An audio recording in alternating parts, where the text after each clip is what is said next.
G'day everyone. Recently I've been contacted by a company called FREEWELL, and they actually have these new ND filters that they've produced. Now they're meant to be more high-ended, so it's going to be interesting to see how they compare to other filters that I've got, which are these Peter McKinnon filters that I've got. Now I'll just put those down there. Now what we'll do in a minute, we'll have a look at what's inside this box.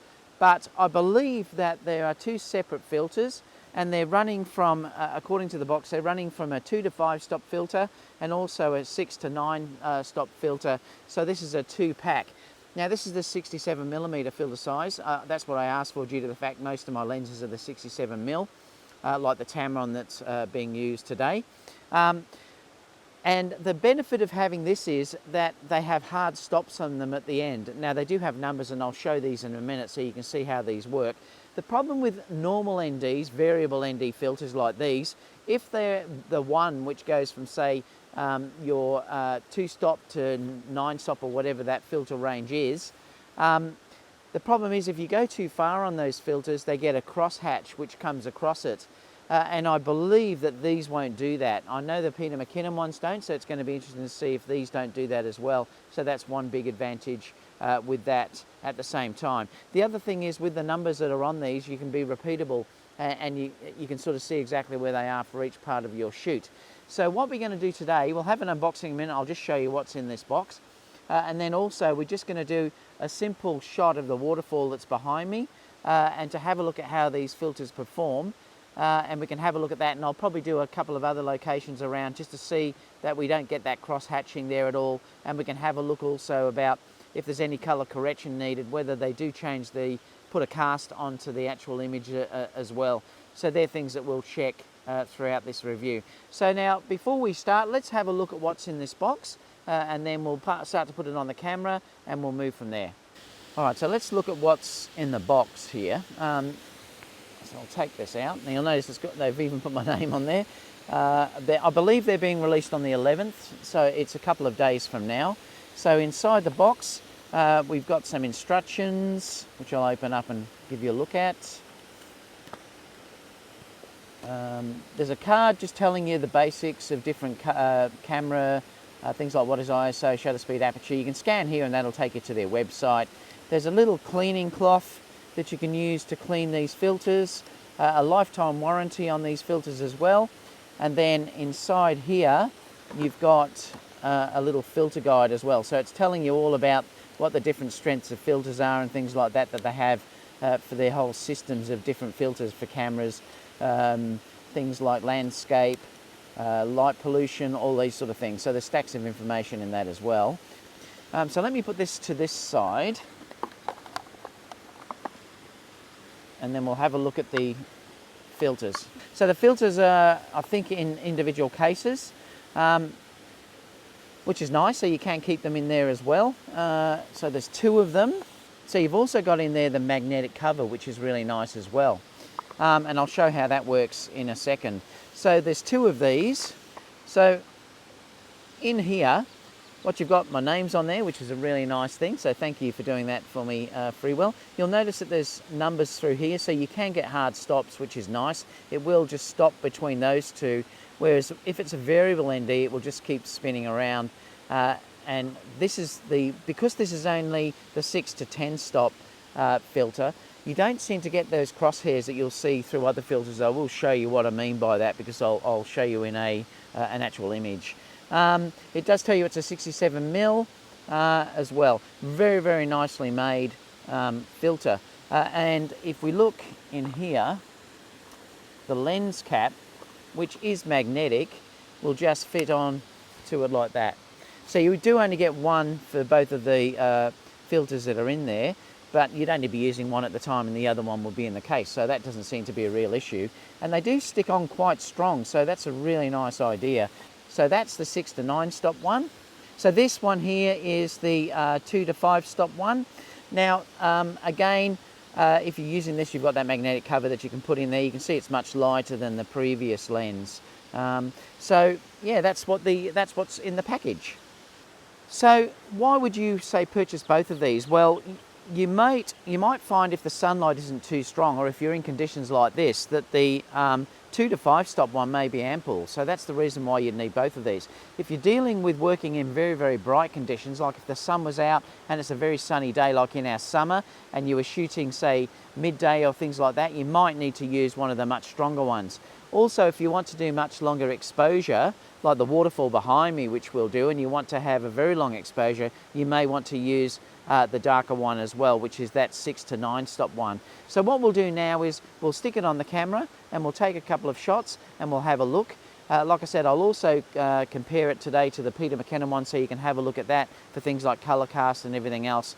So we'll do that now. So let's put the filter on. So all you do is you just screw it in. Like I said, you do have to get the correct filter size for your lens. So this is the 67mm filter size. And then you just tighten it up enough so that you can move this without it pulling it back off again. And that's just how it works. You'll see here on the side, so you can see there the numbers moving backwards and forwards. And then if you want to stick the cap on, this is the magnetic part. All you do is just stick that over and it will hold in place. So that's how that works.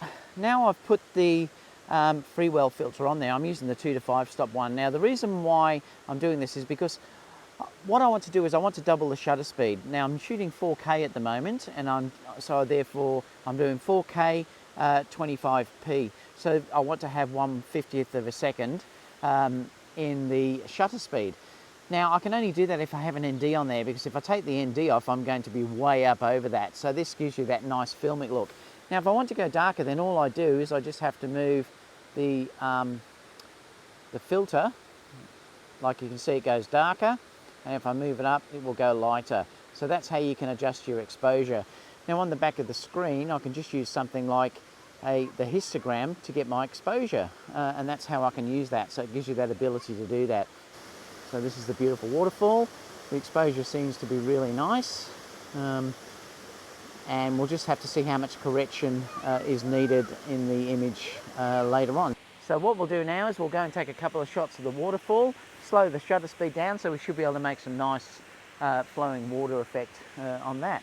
Right, so what I'm going to do here, like I said, this is very overcast today, so I don't really have to use this at anywhere near its maximum. In fact, I've got the 6 to 9 stop on here, and I'm using it around 6.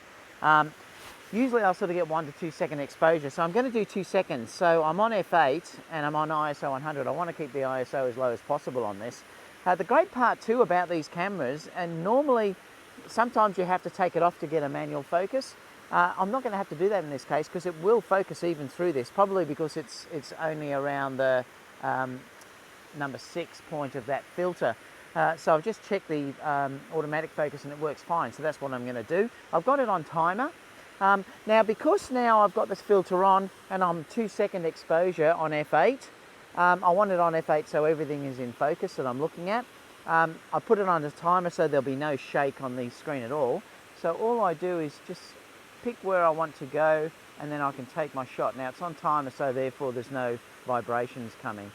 And you'll see now that that's the image that comes up. And I'll show you on the screen what that looks like when it's done. I'm just showing you in this case, as I turn this filter around, you'll see that it will go very, very bright. Let me get a bit of base exposure. All right, so that will be quite light, and then if I turn it around, you'll see that the screen goes darker.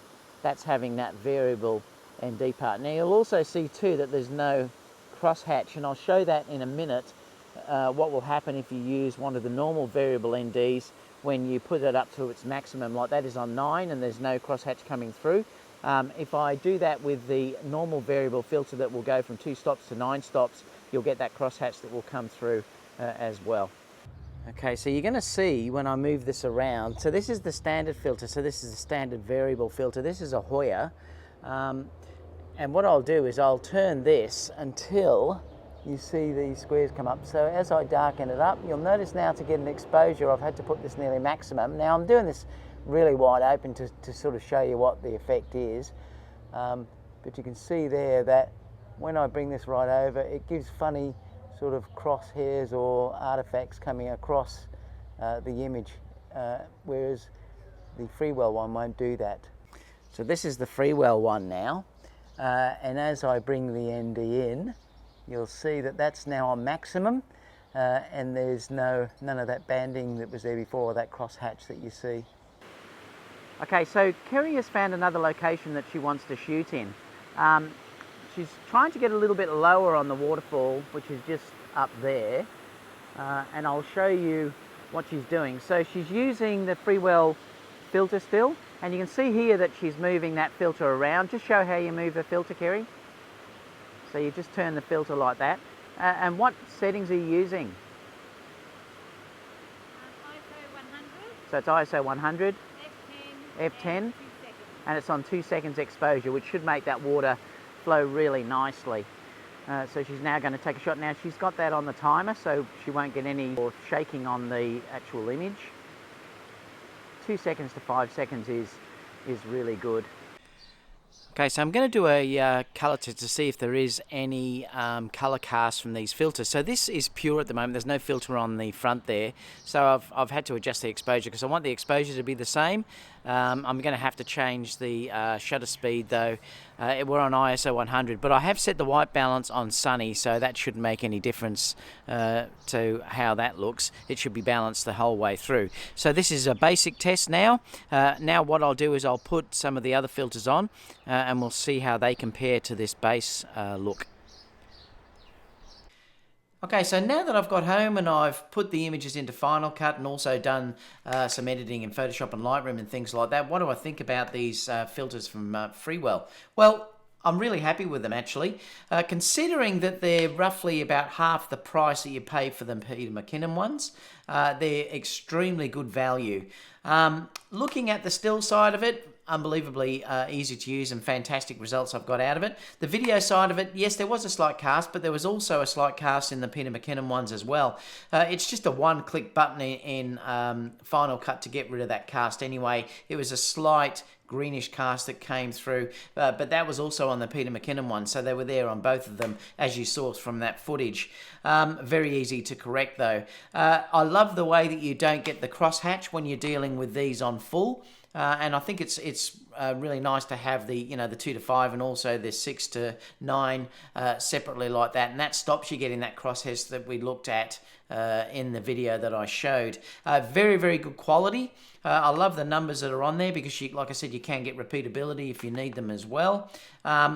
These are a little bit tighter than the Peter McKinnon ones to turn, but I think that might be a good thing because sometimes I find with the Peter McKinnon ones, when I turn them, they're very loose or they're a lot looser. These are a bit tight. You just have to make sure that you do put it onto the lens tight enough so then when you turn the filter, it doesn't come off the lens. But once you sort of nut that out, it's very, very easy to use. And in fact, I think I prefer that than the Peter McKinnon ones. Would I recommend one over the other? No, not really. Looking at the results that I've got, I probably would get these because they're half the price what I paid for the Peter McKinnon ones. These were sent to me though, so I didn't have to pay for these. But looking at it, I'd probably recommend these. They were terrific. Great quality.